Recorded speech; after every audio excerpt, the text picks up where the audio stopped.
Mira days used to believe happiness was a simple thing. Warm food, clean clothes, and a man whose eyes softened whenever he said her name. Zane Cairo believed the same. They were the kind of couple that laughed with their whole bodies, the kind that danced barefoot in their small apartment, while rain tapped the window like a gentle drummer keeping time. Please like, comment, and subscribe, and tell us in the comments where you're watching from: Nigeria, Ghana, Kenya, South Africa, the UK, the US, anywhere at all. Your support keeps these stories alive and helps them reach hearts that need them. They didn't have much, but it felt like they had enough. Zane worked at a logistics company near the industrial district, and Mira ran a tiny beauty corner inside a friend's salon. Braids, lashes, makeup for weddings, little miracles she painted onto tired faces. On good months, they saved something. On bad months, they still found a way to buy suya on the roadside and share one bottle of malt like it was champagne. One evening, after a long day, Mira sat on the floor with her back against the sofa and watched Zane fold laundry like it was a sacred ritual. "You fold my clothes like you're praying," she teased. Zane glanced at her and grinned. "I am praying. For what? For a life where I never have to see you cry because of money." Mira laughed softly. "Then pray for patience too, because money is stubborn." Zane dropped a shirt into a neat square. "Money will come. It has to come. I'm not going to let our love suffer." Myra's smile stayed, but something in her chest pinched. Not because she didn't believe him, because she did. Zane's belief was powerful, and it made her want to be braver than her fears. 2 weeks later, poverty didn't knock. It kicked. Zane came home early, too early, and the silence in his steps was wrong. Mira was cleaning her makeup brushes at the sink when she noticed his face. The kind of face people wear at hospitals, or when they've lost something they weren't prepared to lose. "What happened?" she asked, already walking toward him. Zane set his backpack down like it weighed 1,000 stones. "They downsized." Mira blinked. "Downsized? They called 5 of us into the conference room." His voice shook the way glass shakes before it breaks. "They said the company is restructuring. They said it's nothing personal." Mira held her breath. "Zane, are you?" "I'm among the 5. The words fell and shattered quietly on the floor between them. Mira reached for his hands. His palms were cold. "Okay," she forced herself to say, though her throat burned. "Okay. We'll plan. We'll manage. It's fine. It's not the end." Zane laughed, but it wasn't a laugh. It was a sound that carried shame. "I promised you I'd never let money make you cry." Mira tightened her grip. "Don't do that. Don't turn this into a promise you failed. We're still breathing. We're still together." That night they made lists. They sat at their small dining table with a notepad and a pen that kept skipping ink. They circled expenses, crossed out luxuries, and looked at rent like rent was an enemy with teeth. "We can reduce data," Zane said. "I can take more walk-in clients," Mira replied quickly. "And maybe I can start home service again. Brides, birthday shoots." Zane nodded too fast. "I'll apply everywhere. Tomorrow. First thing." He did. Every morning he woke up early and wore his best shirt even though it was starting to fade at the collar. He left the house with hope in his pocket and returned with rejection in his eyes. The first week, he stayed cheerful. "Interview went okay," he would say. "They'll call." The second week, his cheer turned into quiet. He stopped telling jokes while they cooked. He started staring too long at his phone. By the third week, Mira noticed he was sleeping less and thinking more. When she asked him what was wrong, he would say, "Nothing." But his nothing was full of storms. Meanwhile, Mira worked like her hands were running away from poverty. She braided hair until her fingers cramped. She did makeup until her eyes burned. She smiled at customers so much her cheeks felt like they didn't belong to her. But money is not impressed by effort alone. One evening, their landlord's agent called. Mira listened with the phone pressed to her ear, nodding, murmuring, "Yes, I understand. Please," while her heart shrank into something small and scared. When she hung up, Zane was watching her. "What did he say?" Zane asked. Mira swallowed. "He said, if we don't pay by next Friday, he'll bring another tenant." Zane's jaw tightened. "But we've always paid." "I know." Zane stood up like he was going to fight someone. "I'll go and talk to him." "Zane," Mira said quickly, "please. Let's not beg and fight at the same time. Let's find a way." His eyes flashed. "I'm not begging. I'm explaining." Mira stepped closer, softening her voice. "Love, I'm not ashamed of us. I'm not ashamed to ask for time. I'm only afraid of what stress is doing to you." Zane looked away. Stress didn't do anything to me. Mira touched his arm. Zane. He flinched slightly, like even tenderness hurt. That was when Mira understood. Poverty doesn't just reduce money. It reduces people. The next day, Mira went to the market and negotiated like her life depended on it. She stopped buying little treats. She learned to stretch soup for 2 extra days. She started counting coins the way children count sweets, carefully, desperately. Zane started selling small things from the house. His old sneakers, the spare blender, the wristwatch his uncle gave him. Mira protested the watch. Don't sell that. It means something. Zane's voice was flat. Meaning doesn't pay rent. The day he sold it, Mira cried silently in the bathroom. Not because of the watch. Because she felt like poverty was taking their memories and turning them into receipts. As weeks passed, Mira noticed a new habit. Zane avoided her gaze whenever money came up. He also stopped reaching for her at night. At first she thought he was just tired. Then she realized it was deeper. He was pulling away as if love was a luxury he couldn't afford. One night, Mira tried to hold him. Her hand slid across his chest. Zane gently removed it. Not tonight. Mira sat up. Zane, talk to me. He sighed. Mira, please. I'm not in the mood. You've not been in the mood for weeks, she whispered. Is it me? Zane turned his face to the wall. It's everything. Mira's chest tightened. I'm your wife. I'm supposed to be your peace. Zane's voice cracked. How can you be my peace when I can't even buy you peace? Mira froze. So love is something you buy? That's not what He sat up, rubbing his face hard. I don't know what I mean anymore. I feel useless. Mira moved closer, her voice trembling. You're not useless. You're my husband. You're my home. Zane's eyes were wet, but pride held his tears hostage. A home with an empty fridge. Mira flinched, then steadied herself. We will refill it. Together. Zane gave a bitter smile. Together doesn't change the bank alert. Silence filled the room like smoke. Mira looked at him. The man she married, the man who once danced with her in the kitchen, the man who used to make poverty look like a joke that couldn't touch them. Now he looked like someone carrying a secret shame that grew heavier each day. Listen, Mira said softly. I don't need a rich husband. I need a present husband. Zane laughed again, that broken sound. Present? Mira, I'm here. No, she insisted, tears rising. Your body is here. But you've been leaving me alone inside your silence. Zane's shoulders sagged. I'm trying. Mira wiped her eyes. Then let me try with you. The following week, Mira got a big job, bridal makeup for a small wedding. She came home excited, carrying a brown envelope of cash like it was a newborn baby. Zane, she called, entering the living room. We can pay part of the rent. Not all, but enough to show. She stopped. Zane was sitting on the couch, staring at the floor. His phone lay beside him. On the table was a letter, creased, opened, read too many times. Mira's excitement collapsed. What's wrong? Zane lifted his eyes slowly. They were red. I got an offer, he said. Mira's heart jumped. An offer? Zane, that's good. He shook his head once. It's not good. Mira stared. Why? Zane swallowed hard. It's in another state. Far. They want me to start immediately. The pay is okay. But the conditions, he exhaled. It's a contract job with no stability. And they said I have to move alone first. No family accommodation. Not yet. Mira's smile faded. Move alone? Zane's voice was raw. Mira, I don't want to leave you. But if I don't take it, we'll lose this place. We'll lose everything. And I'm tired of watching you fight while I fail. Mira sat down slowly, the envelope in her hand suddenly heavy. So poverty is separating us now, she whispered. Zane's lips trembled. It's either distance or disgrace. Mira looked at him, and the heartbreak came quietly, the kind that doesn't scream. It just sinks. Okay, she said, though it felt like swallowing stones. We'll talk. We'll decide together. Zane nodded, but he didn't look relieved. He looked like a man already grieving a goodbye he hadn't said yet. And that was how poverty truly arrived, not as hunger, not as unpaid rent, not as empty pockets.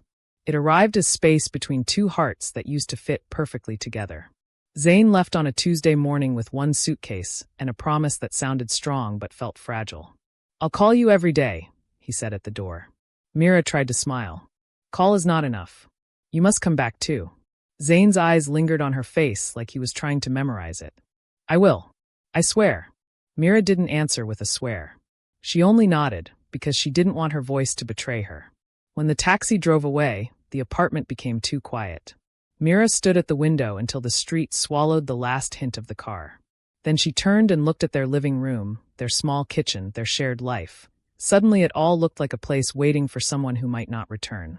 The first week, Zane called every night. The calls were long, full of details. "The place is noisy," he told her.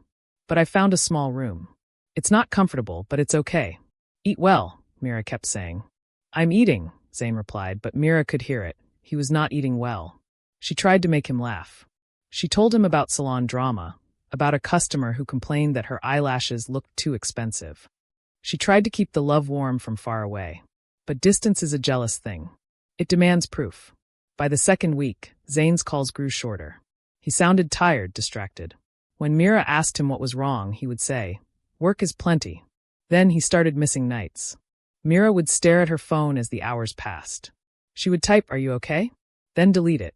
She didn't want to sound like a burden. She didn't want to sound like a woman who didn't trust her own husband. On the nights he didn't call, she lay in bed alone and listened to her own thoughts like they were strangers whispering in the dark. Maybe he's exhausted. Maybe the network is bad. Maybe he's losing love for me. She hated that last thought, but poverty feeds fears the way fire feeds on air. At home, Myra's struggle became heavier. Some customers stopped coming because the salon increased prices. Others tried to bargain with her like she was selling tomatoes. "Mira, reduce it for me," they pleaded. "Beauty is not free," she wanted to say, but she smiled instead. "Okay, pay half now, half later." Half later became never. Mira started doing home services again. She traveled with her kid on her lap in buses that smelled like sweat and impatience. She climbed stairs to third-floor apartments where people looked at her like she was invisible until she made them look beautiful. One evening, she got home and found an eviction notice taped to the door. Her hands went numb. She tore it down and stared at the paper until the words blurred. She tried calling Zane immediately. It rang. It rang again. No answer. She called 3 times. On the 4th call, he picked up. "Mira." Zane's voice sounded irritated, like she had interrupted something. Myra's heart stung. "Zane, I got an eviction notice." Silence. Then Zane asked, "How much is left?" Myra's throat tightened. "A lot." Zane exhaled sharply. "Mira, I've been sending money." "I know," she whispered, shaking. "But it's not enough. The rent, the bills, the salon, things are slow." Zane's voice rose. "So what do you want me to do? Print money?" Mira froze. She had never heard that tone from him. "I'm not fighting you," she said carefully. "I'm scared." Zane's anger cracked into something else, desperation. "I'm also scared. Do you think it's easy here? I'm working like a machine. I don't rest. I don't breathe." Mira swallowed her tears. "I need you." "I'm trying." Zane snapped, then paused. His voice dropped. "I'm trying, Mira." The call ended badly. No, I love you. No soft goodbye, just the sound of a line going dead. Mira sat on the bed and stared into nothing. That night, she dreamed of the early days, when Zane used to bring her small gifts, a rose from a street vendor, a notebook for her ideas, a scarf that smelled like his cologne. In the dream, poverty entered their apartment like a thief and stole Zane's laughter first, then his voice, then his face. She woke up crying. 2 days later, Zane sent money, more than he ever had before. Mira stared at the alert like it was both blessing and warning. She called him immediately. "Zane, where did you get this?" Silence, then his voice.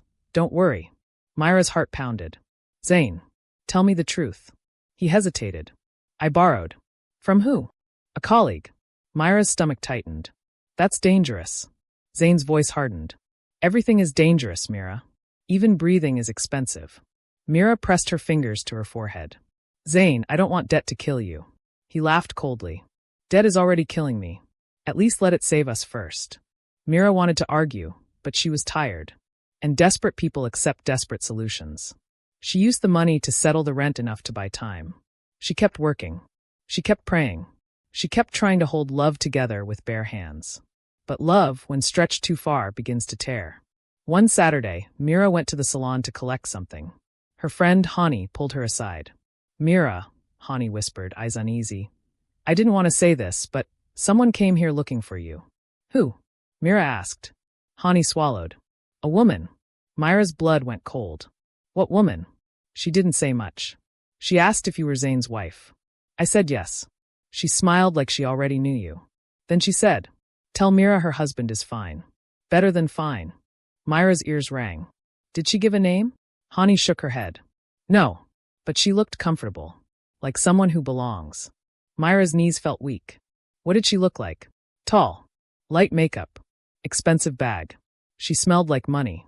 Mira forced a laugh that came out broken. Everybody smells like money to me these days. Hani touched her hand. I'm sorry. I just thought you should know. Mira went home on autopilot. Her mind replayed the words. Her husband is fine. Better than fine. When she called Zayn that night, she didn't start with accusations. She started softly. How was your day? She asked. Zayn sounded distracted. Fine. Who is she? Mira asked suddenly. Silence. Zayn's voice sharpened. Who? The woman that came to my salon, Mira said, trying not to cry. The one who asked if I'm your wife. Zayn inhaled. Mira, don't start. I'm not starting, Mira whispered. I'm asking. Zayn's tone turned defensive. Maybe she knows me from work. People talk. Mira, he added, and his voice softened slightly. You're overthinking. Myra's eyes burned. Then swear to me there's no one. Zayn paused too long. Mira felt her heart drop through the floor. Zayn, she said, voice shaking, answer me. Zayn exhaled. Mira, I'm tired. I can't do this tonight. You can't do what? Mira cried. Be faithful? Be honest. Zayn's voice rose. I didn't say that. Then say the truth. Mira pleaded.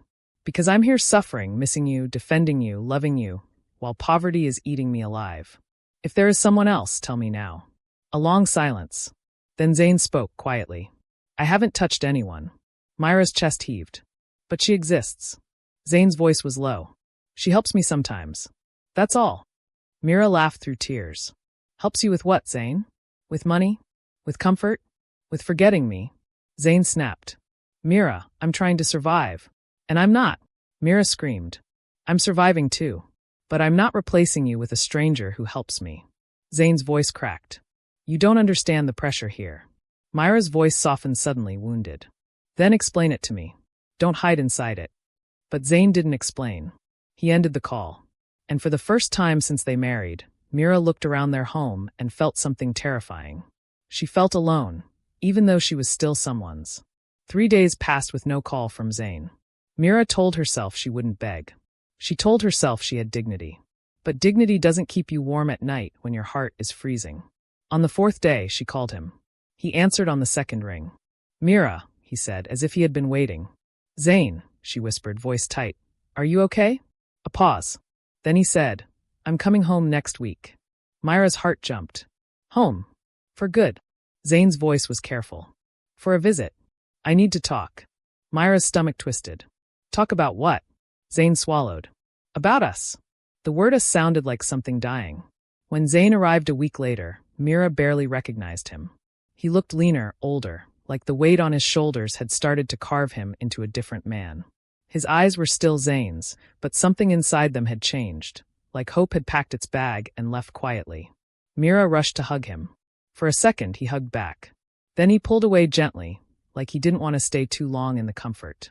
You're home, Mira whispered, searching his face. Zayn nodded. I'm home. Mira studied him. Did you eat? He gave a small smile. You're still the same. And you're not, she said softly. They sat on the couch like polite strangers. Mira wanted to cry and kiss him at the same time. She wanted to ask 1,000 questions, but feared the answers. Zayn cleared his throat. Mira, I need to be honest. Myra's hands tightened together. Okay. Zayn stared at the floor. I met someone. Myra's heart stopped. Zayn. Her name is Sanaya, he continued, voice shaking. She helped me at my lowest. She lent me money. She introduced me to people. She made things easier. Myra's eyes filled. And what did she ask for in return? Zayn looked up, eyes wet. Nothing at first. Mira laughed bitterly. Nothing. Zayn, nobody gives nothing when money is involved. Zayn's face crumpled. Mira, I didn't plan for it to happen. Mira stood up abruptly, trembling. So it happened. Zayn stood too, reaching for her. Mira, please. She stepped back. Don't touch me. Zayn's eyes widened like he had been slapped. I didn't sleep with her. Myra's tears fell. Zayn, don't insult me with technicalities. Love is not only sex. Betrayal is not only bodies.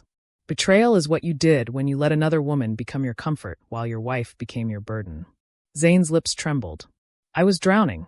And I was drowning too. Mira cried, clutching her chest. But I didn't choose another man to throw me a rope. Zane's voice broke.